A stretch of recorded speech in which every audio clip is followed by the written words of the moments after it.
को आपने सुना। कार्तिक जी, आपको क्या लग रहा है, किसका पलड़ा इस वक्त भारी है? पूरी जियोपॉलिटिकल सिचुएशन आप देख रहे हैं, इसके साथ साथ सब मेहमानों को भी आपने सुना, किसका पलड़ा भारी लग रहा है? क्या अमेरिका अपनी शर्तों पर अब किसी नतीजे पर पहुंचवा पाएगा ईरान को, या फिर ईरान अपनी शर्तें मनवा लेगा? कैसे ये सर युद्ध खत्म होगा? देखिए, युद्ध इस टाइम पे जो जिस सिचुएशन में है वो चीज क्लियर है कि एक सेक्शन है जो चाहता है पीस, एक सेक्शन है जो चाहता है कि भैया अब शुरू हुआ है तो तलवार लटकती नहीं रखनी चाहिए। Okay, the way it is going on, देखिए ईरान को भी एक ऑप्टिक्स चाहिए क्योंकि उनके खिलाफ भी जो रिजीम है, करंट रिजीम है, उनके खिलाफ भी काफी बैकलैश है उनके इंटरनल ईरान में। Eight the same time even America, जो प्रेसिडेंट ट्रम्प है, उनको भी एक मिड टर्म इलेक्शन फाइट करना है। तो it is somewhere in between where both parties have to understand. Okay, अच्छा, अभी इसमें मुझे लगता है कि अल्टीमेटली तो वही होगा जो बेसिकली अमेरिका चाहता है। Let us be very Frank about it. क्योंकि ईरान कितनी भी बड़ी बातें करे, कितनी भी ऑप्टिक्स करे, the fact of the matter is कि इस युद्ध में they have lost a lot, including friends. देखो, इस पे काफी कम बात होती है कि जीसीसी में ऑलमोस्ट सारी countries were friends with Iran. अगर आप यूएई का अगर देख लो तो यूएई ने तो ईरान को इतना हेल्प किया है, क्योंकि मैं यहाँ 26 साल से रह रहा हूँ। There are Iranian hospitals, close to 400K people Iranian stay here. और इवन युद्ध के दौरान भी नॉर्मल सिविलियन पॉपुलेशन को एकदम प्रॉपरली रखा गया है, कोई प्रॉब्लम नहीं आई है।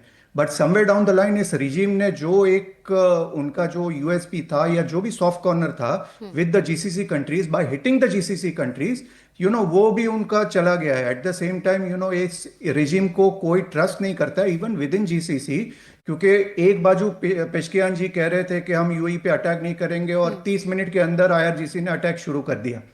और ये सेम चीज है जो इवन डोनाल्ड ट्रम्प कह चुके हैं कि भैया ईरान में किससे बात करे, या who is basically the decision maker. सामने तो वो सारे आपको पीएचडी वाले दिखते हैं, but behind that is a very radical mindset.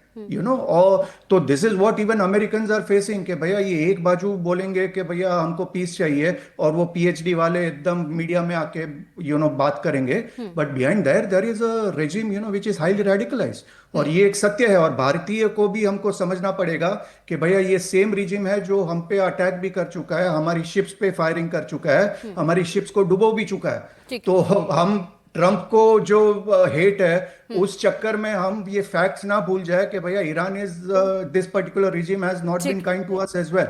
ये फैक्ट्स है। ठीक है, उसका जवाब मैं जाफरी जी से ले लूंगी। जाफरी जी बहुत मुस्कुरा रहे थे आप सबकी बातों के को सुन के, लेकिन जिस तरीके से माइंस लगाई हैं स्ट्रेट ऑफ होर्मुज पे, ये भी कहाँ तक जायज है? देखिए, मैं बहुत सारे पॉइंट्स के जल्दी जल्दी जवाब दे देता हूँ। ये जीसीसी कंट्रीज के फ्रेंड्स और नॉन फ्रेंड्स होने की बात कर रहे हैं, तो जीसीसी कंट्री में इस वक्त यूएई आइसोलेट हो गया है। यूएई और सऊदी अरेबिया के बीच में क्लैश है, ये पूरी दुनिया जानती है। मैं आपको फैक्ट्स बता रहा हूँ, आप उसके बाद जवाब दीजिएगा। मैं आपको फैक्ट्स बता रहा हूँ, ठीक है। यूएई सऊदी अरेबिया ने जो अभी मीटिंग की थी गल्फ में, रियाज में, उसमें यूएई नहीं आया था, बाकी सब जीसीसी कंट्रीज आई थी। और पिछले हफ्ते में सऊदी के फॉरेन मिनिस्टर ने 5 बार ईरान के फॉरेन मिनिस्टर से बात की है। और 4 दिन पहले ईरान के पार्लियामेंट के स्पीकर कतर गए थे, और कतर में उन लोगों के फाइनेंशियल ट्रांजैक्शंस के ट्रांसफर्स की डिटेल में बात हुई है। तो जीसीसी कंट्रीज के अंदर इस वक्त 2 कैंप हैं। एक यूएई है जो इसराइल के साथ बैठा हुआ है, दूसरी जीसीसी कंट्रीज इस वक्त तकरीबन ईरान के साथ समझौते के लिए तैयार हैं। दूसरी चीज ये है कि जीसीसी कंट्रीज में अमेरिकन एयरबेसेस थे जहां से हमला हुआ था, जीसीसी कंट्रीज पे हमला नहीं हुआ था। तीसरी चीज ये है कि ये जो रेडिकलाइज्ड और ये वेस्टर्न, जिसे मैं कहता हूँ पैरेट मीडिया है, वेस्ट से जो आता है उसको कॉपी पेस्ट मार देते हैं और अपने आप को बड़ा इंटेलेक्चुअल समझते हैं, लेकिन वो वेस्टर्न नैरेटिव का एग्जैक्टली कॉपी पेस्ट होता है।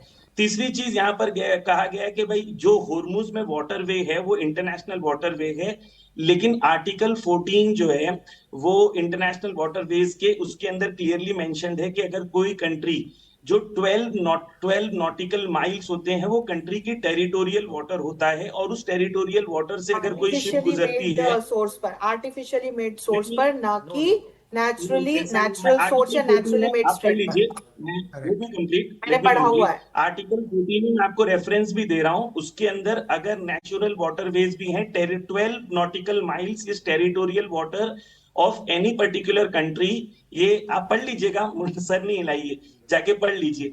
दूसरी चीज ये है कि अगर उस वाटरवे से अगर किसी को गुजरना है तो वो वाटरवे से गुजरने के लिए अगर कोई कंट्री अपनी दुश्मन कंट्री को रोकना चाहती है तो यूनाइटेड नेशन के लॉज के मुताबिक, जेनेवा कन्वेंशंस के मुताबिक उस कंट्री के पास इख्तियार है कि अपने टेरिटोरियल वाटर से जंग के दौरान दुश्मन के शिप्स को रोकना। ये यूनाइटेड नेशन और जेनेवा कन्वेंशंस के अंदर मेंशन्ड है।